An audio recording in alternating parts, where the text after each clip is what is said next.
The massive station hung in space like a silver jewel. Daeho stood at the window of the human ship, watching the lights blink across its surface. He had seen many space stations before, but this one was different. This was Zenith Prime, the heart of the Galactic Collective Council. After 50 years of watching humanity from afar, the Council had finally invited them to join. It was an honor that every species dreamed of receiving. Daeho should have felt excited. Instead, he felt uneasy. Behind him, Hyejin was reading through documents on her tablet. She was the smartest person Daeho knew. As their chief scientist, she had studied alien cultures for 20 years. Her eyes moved quickly across the screen, but her smile was fading. "Something wrong?" Daeho asked. Hyejin looked up. "These membership terms are detailed, very detailed." Minseo walked over from the security station. She was shorter than Daeho, but carried herself like a giant. "Let me guess. They want something in return." "They want everything," Hyejin said quietly. Before anyone could respond, a young voice called out from the engine room. Hunyo appeared, wiping oil from his hands.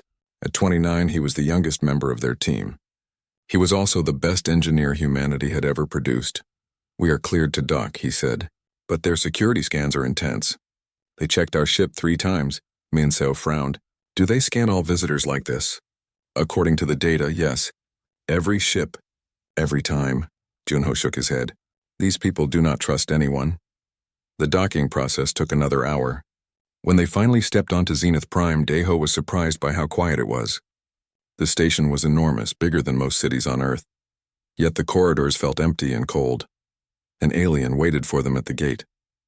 It was tall and covered in dark green scales. Its eyes were yellow and sharp. This was Counselor Tharn, one of the oldest members of the Galactic Collective. "Welcome, humans," Tharn said. His voice was deep and slow. "We have waited a long time for this meeting." Daeho bowed slightly. "Thank you for the invitation. Humanity is honored."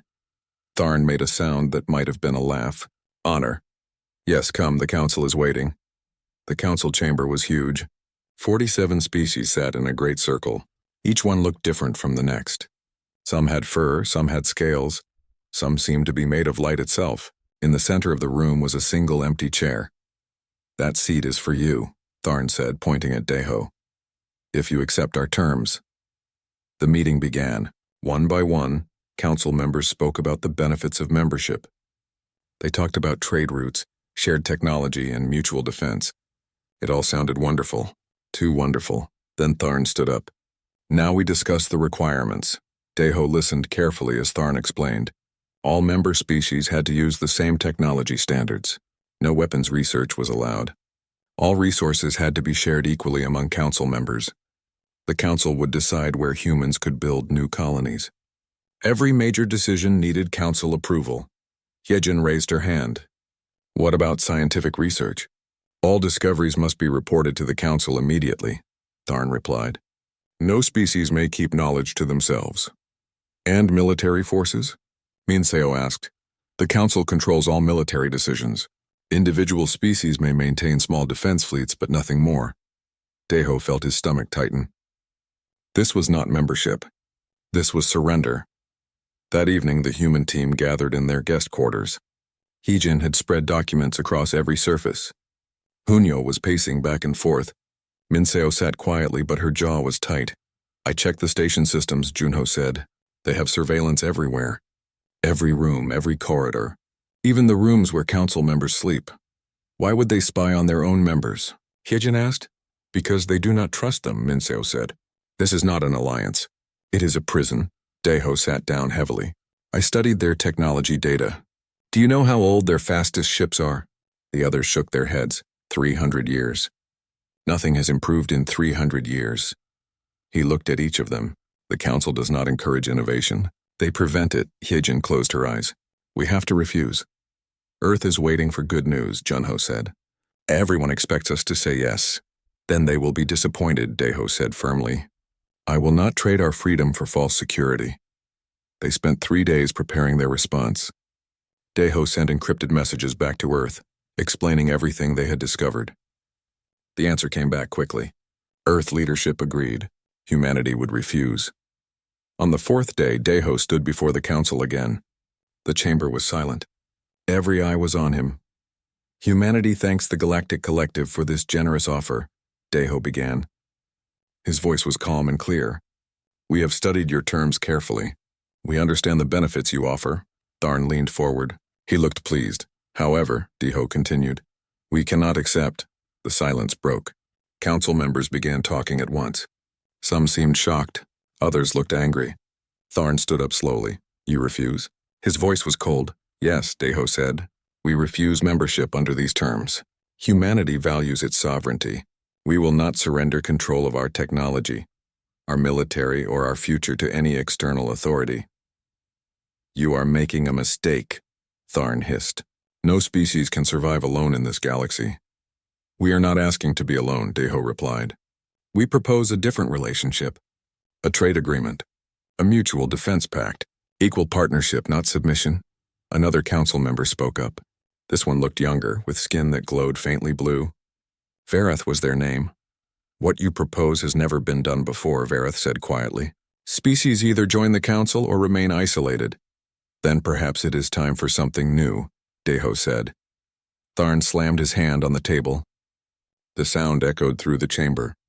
This discussion is over. Humanity has rejected our offer. They have chosen isolation. Let them face the consequences. The human team left the station within the hour. As their ship pulled away, Deho watched Zenith Prime grow smaller in the window. Hiejin stood beside him. Do you think we did the right thing? She asked. I think we did the only thing, Deho replied. Minseo called from the cockpit. We have multiple ships following us. Council security vessels, Deho nodded. He had expected this. The council was not used to being told no. Take us home, he said. The real work is about to begin.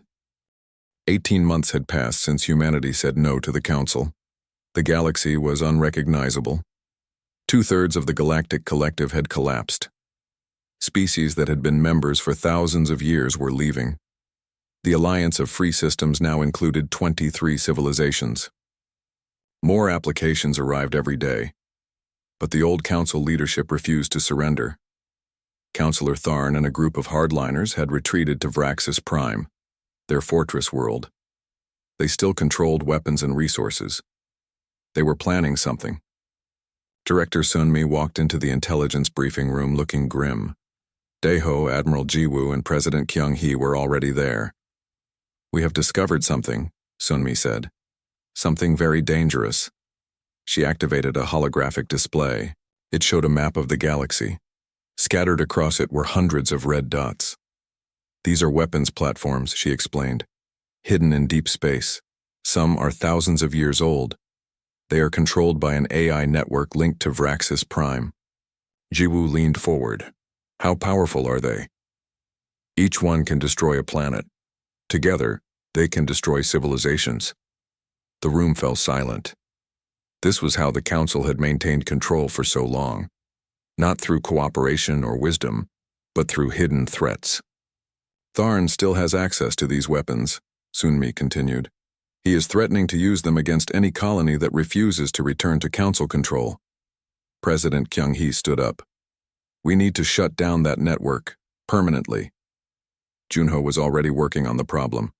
He had assembled a team of engineers from 12 different species. Together, they analyzed the weapons network, looking for weaknesses. The AI is old, Junho explained to his team. Thousands of years old. It was designed when the council first formed. That means it has vulnerabilities we can exploit. Saren, his luminary colleague, examined the code they had intercepted. The control nexus is on Vraxis Prime. If we can reach it, we can disable the entire network. Reaching it is the problem, a Praxi engineer noted. Vraxis Prime is heavily defended. Tharn will see us coming. Captain Minseo had been listening quietly. Then we do not give him time to react. A small team, fast insertion, get in, disable the network, get out. It was dangerous, possibly suicidal. But there was no other choice. If Tharn activated those weapons, millions would die. The team assembled quickly. Minseo would lead. Commander Taejin would pilot. Junho would handle the technical work. Hiejin insisted on coming too. You are a scientist, not a soldier, Minseo argued. Exactly. Hyejin replied. If we find records on Vraxis Prime, I need to see them. We need to understand how the Council became what it is. That knowledge could prevent this from happening again. Minseo could not argue with that logic. The mission launched at dawn. Their ship was small and fast, built with the new propulsion system. They traveled in silence, each person focused on their role. Vraxis Prime appeared ahead of them. It was a dark world, orbiting a dying star. Tharn had chosen it well. Few visitors ever came here. Tejin guided the ship through the outer defenses. His flying was brilliant. Every movement was precise. They reached the surface without triggering any alarms. The control nexus was deep underground. The team moved quickly through dark corridors. The facility was old, built into ancient caverns. Emergency lights cast strange shadows. They found the main chamber without encountering resistance. That worried Minseo. It was too easy. Then they saw why. Counselor Tharn was waiting for them. The old alien stood before a massive control panel. His yellow eyes gleamed in the dim light. Behind him, screens showed every Alliance world, every colony, every station. I knew you would come, Tharn said. His voice echoed through the chamber. Humans are so predictable, always thinking they can fix everything. Minseo raised her weapon, but Tharn laughed. Shoot me and the weapons activate automatically. Everyone dies. Deho stepped forward. He had insisted on joining the mission at the last moment. This confrontation needed to happen. Why? Deho asked simply. Why threaten millions of innocent lives? Tharn turned to face him fully. Order. The galaxy needs order. For 4,000 years the Council provided that. We prevented wars. We maintained peace. Through fear, Deho replied. Through hidden weapons and constant surveillance. That is not peace. That is control. Lesser species cannot govern themselves, Tharn insisted. They need guidance, structure. Without the Council, there will be chaos. You are wrong, Hyejin said, stepping forward. I have studied the records we found. Do you know what I discovered? Many Council species were forced to join. Thousands of years ago, the Vraxian people used these same weapons to conquer the galaxy. You built an empire and called it an alliance. Tharn's expression did not change. We brought order to chaos. You brought stagnation, Deho said. Look at your own technology. It has not changed in centuries. You prevented innovation because you feared change. You kept species weak because you feared being challenged. I did what was necessary. No, Deho said firmly. You did what was easy. True civilization requires trust, freedom, the courage to let others make their own choices, even when you disagree with them. He took another step closer. We are offering you a choice now. Stand down, face justice for your actions, or join the Alliance as equals. No special privileges, no hidden power. Just another voice in a community of free people. Tharn stared at him for a long moment. Then he turned to the control panel. Never, he said, reaching for the activation sequence. Junho had been working quietly at a side terminal. As Tharn moved, Junho entered the final command. The screens went dark. The control panel shut down. Tharn spun around in shock. What did you do? Override complete, Junho said calmly. The weapons network is now under Alliance control. Or rather, it was. I just shut it down permanently. Tharn lunged at him, but Minseo was faster. She had him restrained in seconds. President Kyung-hee's voice came over the communication channel. Status? Mission accomplished, Minseo reported. The weapons are offline. Tharn is in custody.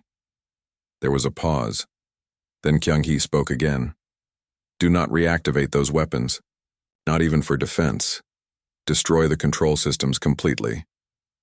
Junho looked at Deho, who nodded. She is right. If these weapons exist, someone will always be tempted to use them. Better to remove the temptation. It took an hour to dismantle the control nexus. When they were done, the ancient weapons network was nothing but scattered metal in deep space. Dangerous, yes, but no longer controllable. As they prepared to leave, Hyejin was still reading through the historical records. What she found was both sad and enlightening. The Vraxian people were not always like this, she said. Thousands of years ago they were explorers, scientists. Then they encountered a dangerous enemy. They built these weapons to protect themselves, and became what they feared. Deho finished. Hyejin nodded. Power without accountability always corrupts. That is why the Alliance must never become like the Council. We must always remember this lesson. The flight home was quiet. Tharn sat in restraints, saying nothing. The team was exhausted but relieved. When they arrived back at Earth, crowds were waiting. News of their success had spread quickly.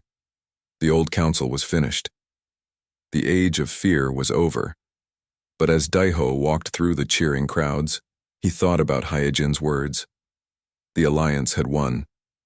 Now came the harder part, building something that would last, something worth keeping. That night, the Vraxian people held a vote. Without their authoritarian leaders, they could finally choose their own path. By morning, they had decided. They would join the Alliance as equals. The old order had fallen. Now they would build something better together. 3 months had passed since the rejection. Earth was learning what it meant to stand alone. Admiral Jiwoo stood in the command center watching the star map with tired eyes. She was 58 years old and had spent 40 years protecting humanity. She had never seen a threat like this before. The Council had acted quickly. Within weeks of humanity's rejection, they issued an embargo. No Council species could trade with humans. No ships could visit human colonies. Anyone caught helping humanity would face severe punishment. The effects were immediate. Human colonies in distant systems began running low on medical supplies. Trade routes that had taken years to establish simply vanished. Prices for basic goods tripled overnight, Admiral, a young officer called out. We have another incident at the Kale system border. Jiwoo moved to the communication station. On the screen, she could see a human cargo ship surrounded by Council enforcement vessels. This was the third incident this week. What are they doing? She asked. They are checking the cargo. Again. They have been there for 6 hours. Jiwoo knew what this was. Harassment. The Council wanted humanity to feel isolated. They wanted humans to beg for mercy. They would be disappointed. Across the facility, Junho was working in his laboratory. He had not slept in 2 days. Around him, pieces of alien technology lay scattered across tables. During the incident at Kale, one Council ship had been damaged and abandoned. Humans had recovered it. Now Junho was taking it apart. Fascinating, he muttered, examining a power core. This design is old. Really old. Hyejin walked in carrying 2 cups of coffee. She set one down beside Junho without saying anything. He looked up and smiled briefly before returning to his work. What have you found? She asked. Evidence that we made the right choice.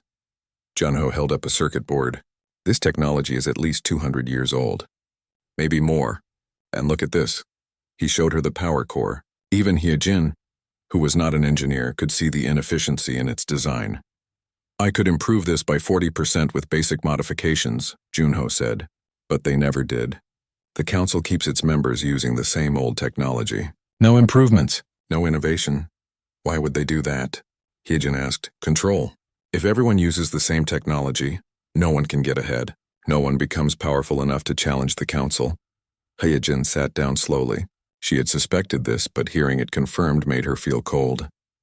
There is more, Junho said. I have been receiving messages. Encrypted ones are from who? That Council member, Vera, the one who spoke at the meeting. Hyejin leaned forward. This was dangerous. Contact with Council members was now forbidden. What do they want? To talk, to share information. Junho hesitated. I think they are unhappy with the Council too. In another part of the building, Director Sunmi was reading intelligence reports. She was in charge of gathering information about the Council. What she had learned was troubling. The embargo was hurting humanity, but it was also causing problems for Council species. Many of them had grown dependent on human trade. Human medicines were better than Council versions. Human entertainment was popular. Human technology, though newer, was often more efficient. Some Council species were ignoring the embargo in secret. Sunmi had proof. Ships registered to Council worlds were making unauthorized stops at human colonies. Trade was continuing, just hidden. More interesting were the internal Council communications her team had intercepted. Several younger Council members were questioning their leadership. Why punish humanity so harshly? Why not negotiate? The Council's response was always the same. Authority must be maintained. Sunmi picked up her phone and called Daeho. "We have a situation developing," she said when he answered. "The Council is not as united as they appear." Daeho listened as she explained what her team had discovered. When she finished, he was quiet for a long moment. "So they are afraid," he finally said. "Of us?" Sunmi asked. "Of what we represent. Change. Independence. If other species see that humanity is surviving without the Council, they might get ideas." The situation came to a head at the Kale colony. Captain Minseo was there overseeing security improvements. The colony was home to 3 million humans. It was also close to Council space. When the Council fleet arrived, Minseo was ready. 20 warships appeared in orbit, far more than necessary for a simple inspection. Their commander sent a message. Kyle colony must surrender all weapons and allow Council forces to occupy the planet. Minseo called an emergency meeting with the colony governor. "What do we do?" the governor asked. He was pale and shaking. "We refuse," Minseo said calmly, "but they have 20 ships, and we have the truth." Minseo began typing commands into the communication system. "They want a response? We will give them one they cannot ignore." What happened next became legendary. Instead of surrendering or fighting, Minseo broadcast a message on all frequencies. Every ship in the sector would hear it. Every planet. Every station. In the message, she explained exactly what the Council was demanding. She described the embargo, the harassment, the threats. She asked a simple question. Is this how a peaceful alliance behaves? The Council fleet commander was furious. He threatened to attack. Minseo remained calm. "You can destroy us," she said, "but the entire galaxy is watching now. They will see the Council attack an unarmed colony. They will know the truth about your so-called peace." The Council fleet waited in orbit for 6 hours. Then, without warning, they jumped away. Minseo sat down heavily. Her hands were shaking, but her face showed no fear. The governor stared at her in amazement. "How did you know they would leave?" he asked. "I did not," Minseo admitted, "but I knew they could not afford to look like bullies in front of the whole galaxy." News of the Kale incident spread quickly. Within days, Daeho was receiving messages from all over the galaxy. Some were from independent species curious about humanity. Others were more surprising. One message came from Vareth. It was short but significant. 6 Council species were considering withdrawal. They wanted to meet with humanity in secret. Daeho called his team together. Hyejin, Junho, Minseo, Admiral Jiwoo, and Director Sunmi all gathered in the secure conference room. "The Council is fracturing," Daeho said. "Other species see what we did. They see that survival without the Council is possible." "What happens next?" Hyejin asked. Daeho looked at each of them. These people had trusted him when he made the hardest decision of his life. Now that decision was changing the galaxy. "Now," he said, "we build something better." 2 years had passed since the rejection. The galaxy was transformed. The alliance of free systems now included 41 civilizations, more than the old Council had ever controlled. But the difference was profound. These species chose to be here. They were not forced. They were not threatened. They were free. The old Zenith Prime Station had been rebuilt and renamed. Unity Station now orbited at the same location, but everything about it was different. The surveillance systems were gone. The energy dampeners were removed. The secret weapons were dismantled. Instead, there were gardens, art galleries, science laboratories, places where species could meet and share ideas freely. Daeho stood at the window of his quarters, watching ships arrive for the summit. He was older now. His hair had more gray. His face showed the weight of 2 difficult years, but his eyes were content. Hyejin entered without knocking. They had worked together so long that formality seemed unnecessary. "Ready for your speech?" she asked. Daeho smiled.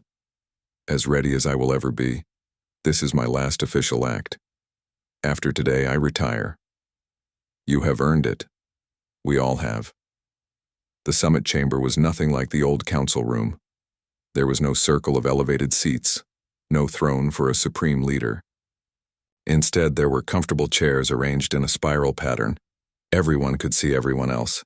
Everyone had equal voice. Representatives from 41 species filled the room. Some were old friends, the Luminari, led by Verath, the Kelsor, the Praxi, the Vryn. Others were former council members who had found the courage to leave. A few were completely new, species that had been hiding in isolation until they heard about the alliance. Even the Vraxian people were there. They had spent 2 years transforming their society. Democracy was new to them, but they were learning.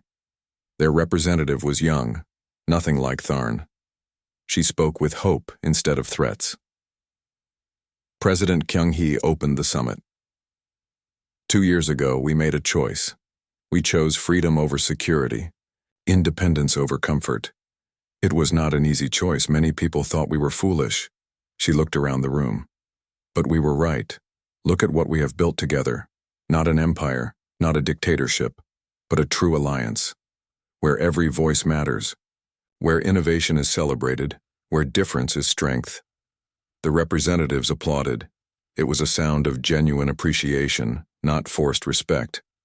The summit lasted 3 days. Each species presented their achievements. The results were remarkable. Yunho and his team unveiled new propulsion technology that would make travel between stars even faster.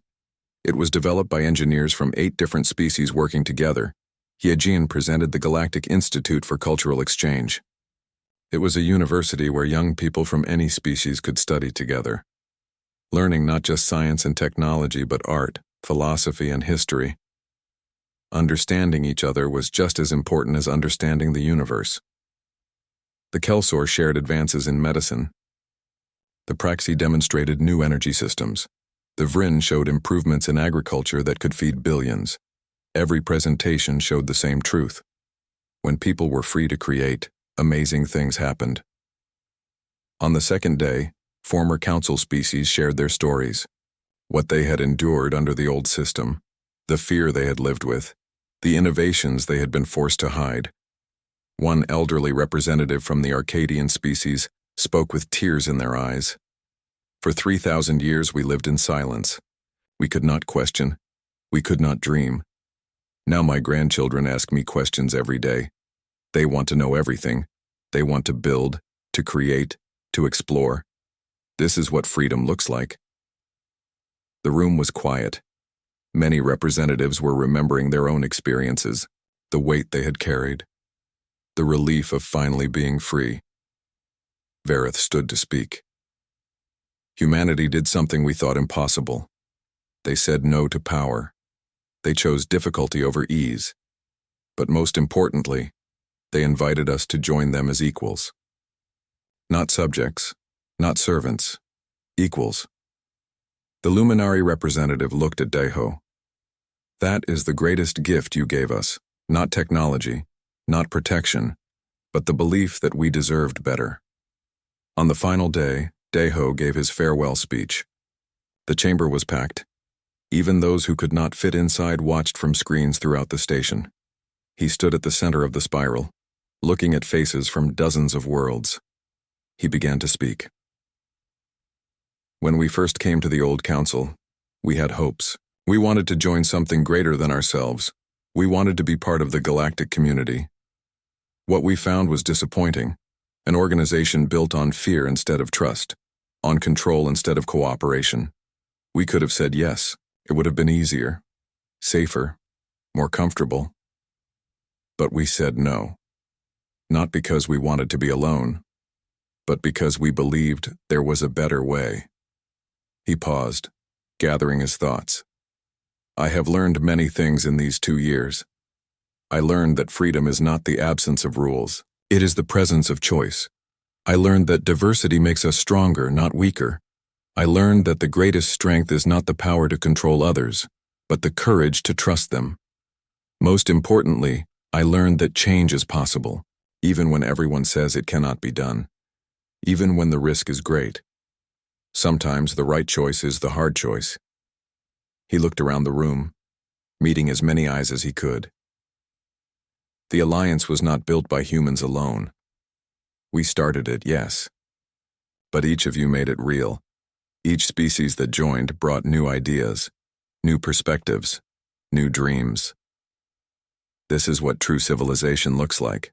Not uniformity, not conformity, but unity through diversity, strength through freedom, progress through cooperation. As I leave this position, I ask only one thing. Remember how we got here. Remember that no one forced you to join. Remember that you chose this path, and guard that choice fiercely. Never let the alliance become what the council was. Power always seeks to concentrate. Control always seeks to expand. You must resist these temptations. Keep the alliance open, keep it free, keep it worthy of the trust that billions have placed in it. He smiled then, a genuine expression of joy. But I am not worried. I have seen what you can do when you work together. I have seen the innovations, the art, the friendships. This is just the beginning, the best is yet to come. The applause was thunderous. It went on for minutes. When it finally died down, Verath stood.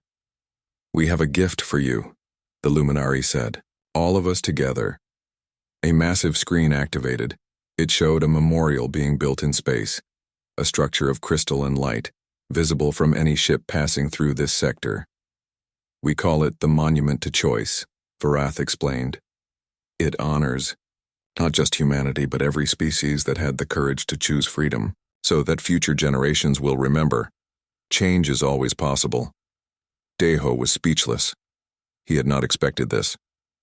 Hyejin squeezed his hand, smiling. That evening, the original team gathered one last time. Deho, Hyejin, Minseo, Junho, Admiral Jiwoo. They stood on an observation deck watching Unity Station bustle with activity. Ships from every Alliance world moved through space, trading, traveling, living freely. "Do you remember standing here 2 years ago?" Hyejin asked.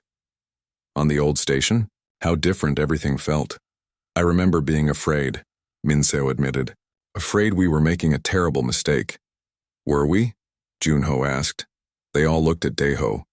He watched the ships for a long moment before answering. "No. We gave the galaxy a choice. That was never a mistake."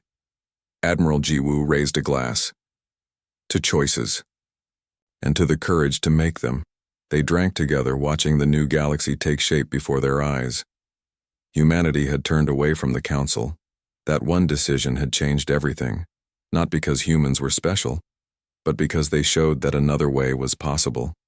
Sometimes the most powerful thing you can do is say no to what everyone else accepts, and then work to build something better. The stars shone through the viewport. Billions of them. Each one a possibility. Each one a choice. And in this new galaxy, every species was free to reach for them. 1 year had passed since humanity rejected the Council. The galaxy was changing in ways no one had predicted. President Kyung-hee stood on the balcony of the United Earth building, watching the sunrise. She was 61 years old and had led humanity through its most challenging year. Today would be even more challenging. Below her, representatives from 4 alien species were arriving. The Luminari, who glowed with soft blue light. The Kelsor, who breathed water and traveled in special suits. The Praxi, whose bodies were made of living crystal. And the Vryn, an insect-like species with compound eyes that saw in spectrums humans could not imagine. All 4 had left the Galactic Collective. They had followed humanity's example. Daiho joined her on the balcony. He looked tired, but satisfied. "Are we ready?" Kyung-hee asked. "As ready as we can be. This has never been done before." The summit began at noon. 5 species gathered around a circular table. There were no designated seats of honor. Everyone was equal. Verath spoke first. The Luminari representative had risked everything to leave the Council. Their whole species had followed. "For 4,000 years we lived under Council rule," Verath said. Their voice was soft but clear. "We were told it was necessary, that the galaxy needed order. We believed them." Verath looked at Deho. "Then you said no. Such a simple word. But it changed everything. You showed us that survival was possible without submission. A Kelsor representative spoke next. Their voice came through a translator device. The Council claimed to protect us, but from what? The greatest danger we faced was losing ourselves, our culture, our freedom to grow. The Praxi chimed in, their crystalline body making musical sounds. We propose something new, an alliance based on choice, not fear. President Kyung-hee stood. Then let us create it together. The Alliance of Free Systems, where every species maintains its sovereignty, where technology is shared by choice, not force, where we defend each other but do not control each other. The charter took 3 days to write. Hyejin led the team, working with representatives from each species. Every word was debated, every principle was examined. The final document was simple but powerful. No forced membership, no mandatory technology sharing, no surrender of sovereignty. Instead, it offered mutual respect, shared defense, and voluntary cooperation. When it was finished, all 5 species signed it.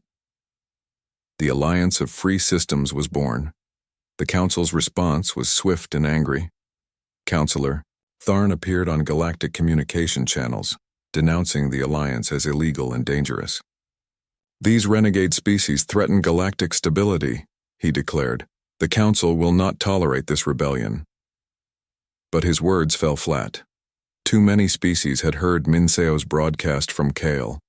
They had seen the Council's true nature. Support for the old order was crumbling. In his laboratory, Junho was working with Luminari scientists. Together they had achieved something remarkable. A new propulsion system that was twice as fast as Council technology. The key was cooperation. Humans understood engines. Luminari understood energy fields. Together, they created something neither could have made alone. This is what the Council feared, Junho said, examining the glowing drive core. Innovation happens when different minds work together, but that requires freedom. His Luminari colleague, whose name was Saren, nodded in agreement. The Council kept us using the same technology for centuries. They said it was for compatibility, but really it was for control. Junho smiled. Well, they cannot control us anymore. Not everyone was celebrating. Admiral Jiwoo was watching the military situation with growing concern. The Council was mobilizing its fleet. Intelligence reports suggested they were planning something big. Director Sunmi entered the command center with new information. The Council is planning a strike against Terra Nova, she said, our second largest colony. When? Jiwoo asked. Within the week. They want to capture Alliance leadership and force everyone back under Council control. Jiwoo immediately called an emergency meeting. Within hours, leaders from all 5 Alliance species were connected via secure channels. This is our first real test, President Kyung-hee said. How we respond will determine the Alliance's future. Varath spoke up. The Luminari fleet is ready. We will stand with humanity. One by one, the other species pledged their support. This was what Alliance truly meant. Standing together when it mattered most. Commander Taejin was chosen to lead the defense. He was young for such responsibility, only 34, but he had proven himself during the Kale standoff. He was also the best pilot humanity had ever produced. The Council Armada arrived at Terra Nova exactly when Sunmi had predicted. 50 warships appeared in orbit, a show of overwhelming force. Their commander transmitted the same demand as before: surrender or be destroyed. What they found surprised them. The Alliance fleet was waiting. Human, Luminari, Kelsor, Praxi, and Vryn ships flew together in formations never seen before. Taejin opened a communication channel. Council fleet, you are in Alliance space without permission. Leave now, and there will be no conflict. The Council commander laughed. You are outnumbered. Surrender now. Numbers are not everything, Taejin replied. What happened next became known as the Battle of Terra Nova. But it was unlike any battle the galaxy had seen. The Alliance fleet did not attack. Instead, they flew in complex patterns, using their new propulsion systems to move faster than the Council ships could track. They dodged every shot, never firing back.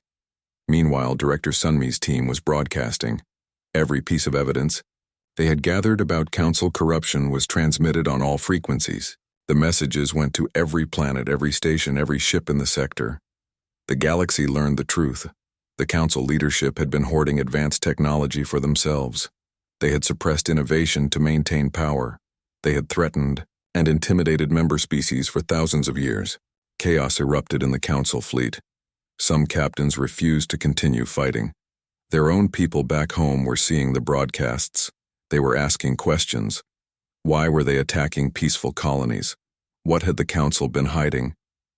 3 council ships broke formation and jumped away. Then 5 more. Then 10.